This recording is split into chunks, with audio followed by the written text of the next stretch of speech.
Welcome back to the channel, everybody. Thank you so much for joining me and allowing me to continue to be your daily advocate. If you're new here or you're not subscribed for any reason, please do me a huge favor and hit the subscribe button. Thank you to all of you who have been watching and following me for so long. It truly means a lot, and I'm glad that I can be this person. JV the Great posted on his Twitter, "Why not have a securities analysis if it's unclear already?" And so I actually kind of forgot exactly what section of this I wanted to show to you guys. I believe it's somewhere around here though.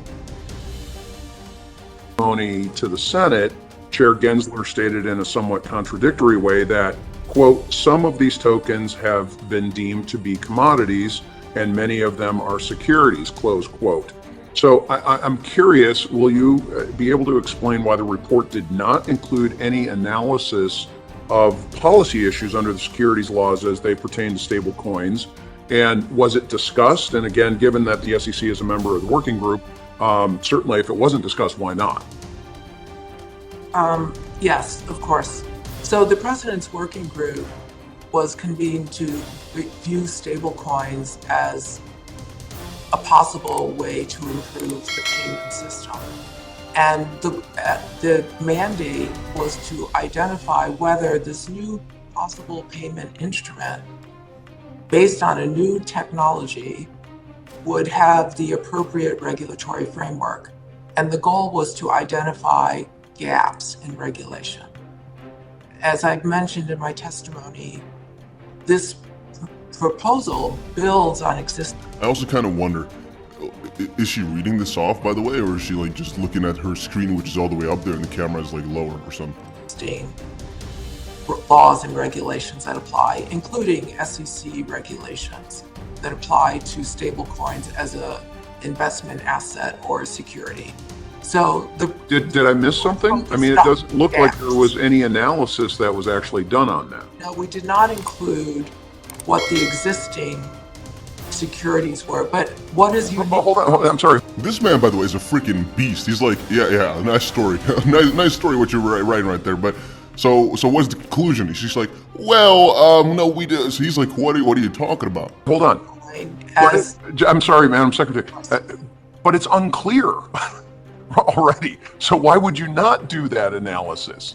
If we don't have a clear picture, why would you not have done that analysis? Yeah, so I think I would need to defer to the SEC for its enforcement strategy, for its strategies about how to address stablecoin. But oh my days, did I love this, guys. I literally, I don't want to say what I got, but I got some from this. It was like amazing. Holy freaking smokes. Representative Bill Huizinga, I think. Whoa, this is a juicy little talk right there. It's like hitting the nail on the freaking head. I'm confused. I've never seen this video before, but this is amazing. Honestly. Now, I'm gonna be honest with you here. Let's actually get the start going because I missed the first 20 seconds. So let's actually watch that part. That close quote. While that may not be the most clear statement of intent, it does suggest that the chair believes that Congress needs to act in order or for most or all stablecoins to fall under the SEC's regulatory authority. Yet, during his testimony to the Senate, Chair Gensler stated in a somewhat contradictory way that, quote, "some of these tokens have been deemed to be commodities and many of them are securities," close quote. So I would say one of the most important points right there is that he kind of in a funny way said Congress needs to take action to get these stablecoins under SEC regulation. Then again, some of them are actually commodities. That's already one of the fun parts, but also the fact that the person whom he's asking this for, or to, doesn't actually understand it either, I guess. Because she's talking, and I like what she's trying to do, but at the end of the day, his question of why didn't they just include an analysis of how they came to a certain conclusion, and she's like, yeah, well, he's like, no, why did they not include an analysis? She doesn't actually know. She's like, well, ask them. That's kind of funny. I don't know. I like this one. This is like one of the moments where we see them just kind of crumbling under their own construction that they've built. And it goes on and more and on. So here's another one. Now it's defer to the CFTC because she says I would like to defer to the SEC basically. So go check there. Here's the Financial Services GOP, which basically says under Secretary Liang to Rep. Frank Lucas, the PWG, I believe the work group, right, did not try to come to a conclusion about the applicability of securities or commodities laws. It is the role of Congress, not the administration or regulators, to decide which agencies have jurisdiction over digital assets. And let's quickly watch this also. CFTC has shown through enforcement action that it has some authority over stablecoin. Okay, this is like the worst quality video in the world. Is it the working group's view that the Commodity Exchange Act gives CFTC the full authority to audit stablecoins to ensure that the assets are backing the stablecoins are fully accounted for? I would definitely need to defer to the CFTC, refer to the CFTC on that view. The PWG did not try to come to a conclusion about the applicability of the securities and the commodities laws. That is something their agencies are working on, and as I understand it, there are enforcement cases in the courts that are addressing this issue. And that actually is a very interesting statement at the end there as well, which is that there's enforcement actions trying to kind of get to a certain conclusion, when in reality we're seeing that the SEC is trying to make rules through enforcement yet again, when in reality that's not the best way to do it. We've concluded a multitude of times already. Now, regarding that, right, what she's now saying is, or at least one of the questions being asked is, so who exactly decides under what bracket it falls? All these little different pieces, basically. CFTC, SEC, how does it work? She says, well, it's kind of Congress, but at the end of the day, I really can't give you a proper answer, but I'd like to kind of come back and say, hey, check out with the CFTC exactly how that goes. And so where exactly do we get the answer to any of the questions about this? Is it the PWG, the working group? Not really. Is it the CFTC? Not really. Is it the SEC? Not really. Is it then the Congress? Well, yeah, but they kind of pull back and say, well, we're trying to look into some, but you won't really get an answer there. So then it comes back to the later statement which she made, which is mostly about the fact that there's enforcement actions going on. Yet again, guys, think about it. If Congress enforcement action? No. We're talking SEC, for example, enforcement action. And so then, if we follow it by that logic, it has to come back to the reasoning or whatever of the SEC. But then if we look back at the previous video, if we look at the reasoning behind the SEC's thoughts and the analysis that went into things from the PWG, for example, it's like, well, but we didn't include that for some reason. Why? Well, because you got to look back with Congress or apparently the enforcement actions, which again, they can't really quote anything on. If you ask me, makes absolutely no sense. They make it confusing deliberately. Then again, guys, these videos are not financial or legal advice. These are just my opinions. Yet, if you guys can make clear exactly what all this stuff means, shoot a message down below. But at the end of the day, I find it all quite confusing. And you might say, oh, but these are just stablecoins. Yeah, but this story stretches quite a lot further, right? It's not just about stablecoins, it stretches quite a lot further. Now, I noticed this early today.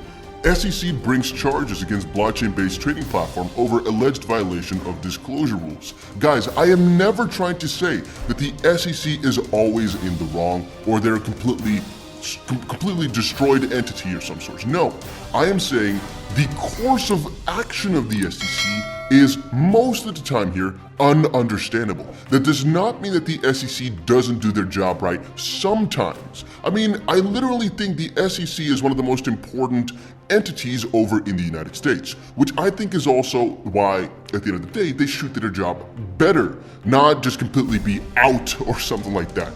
At the end of the day, guys, there's a lot of freaking companies out there that are literally fraudulent, that are stealing your money, which I think the SEC needs to take action for.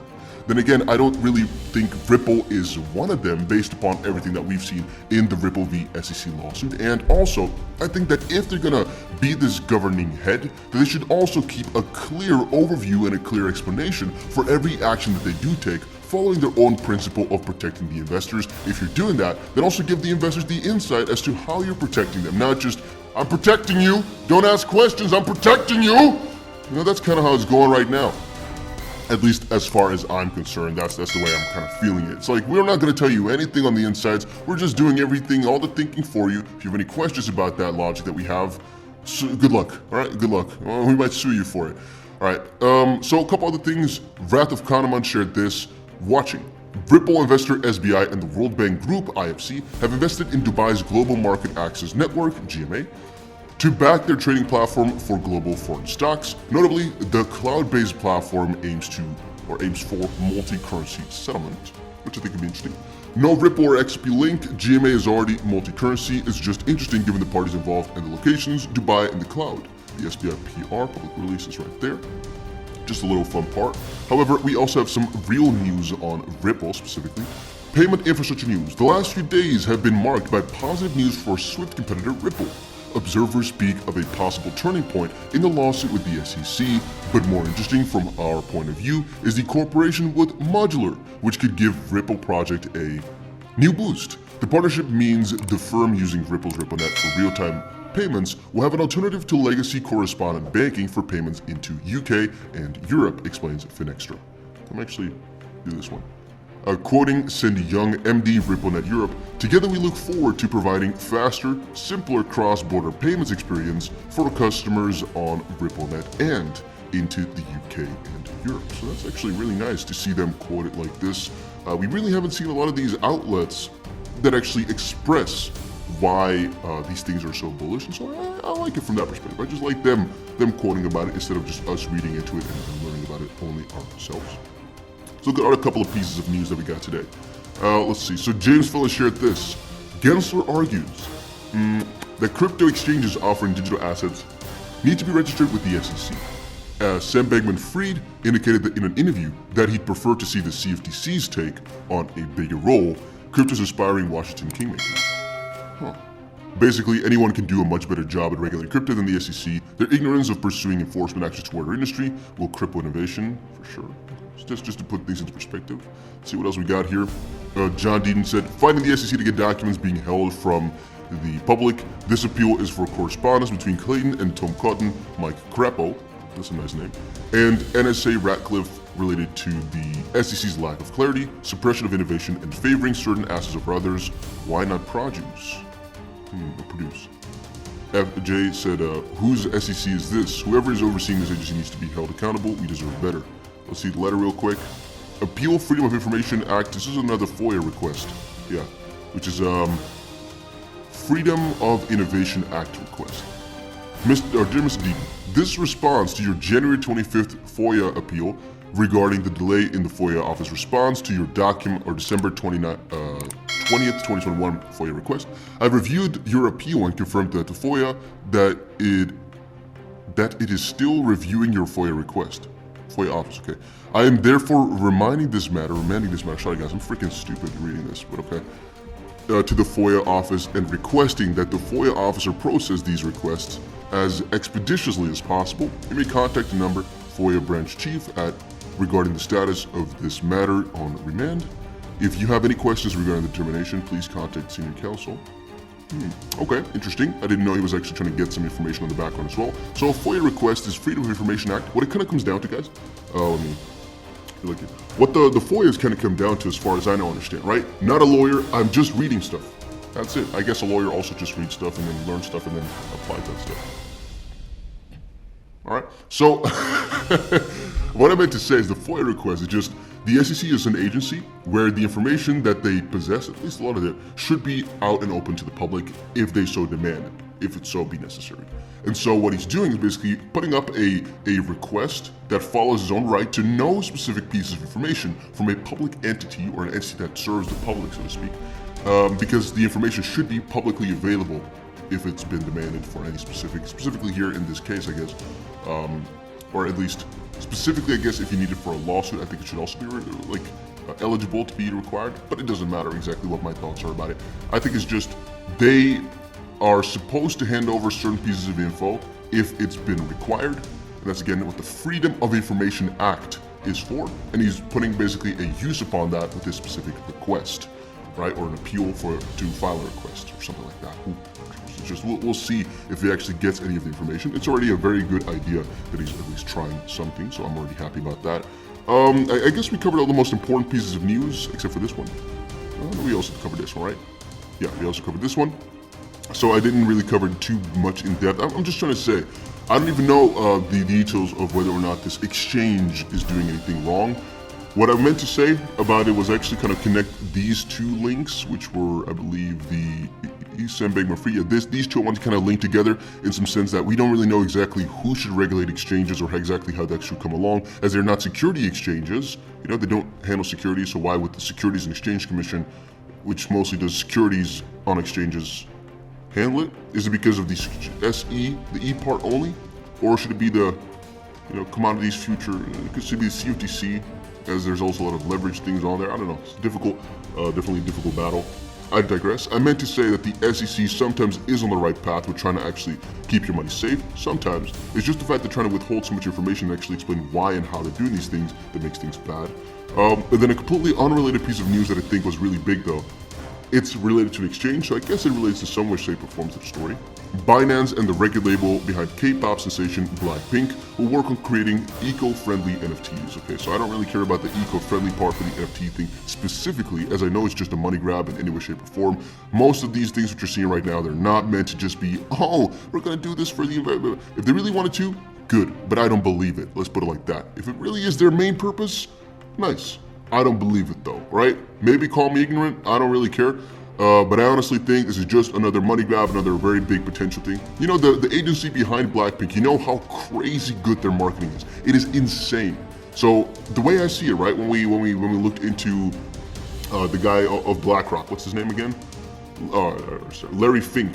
Larry Fink, when we looked into that. Remember guys, BlackRock, the biggest asset manager in the world, what they have is basically a specific rating. If your company that they have invested in does not have that rating, you're not gonna get the BlackRock seal of approval.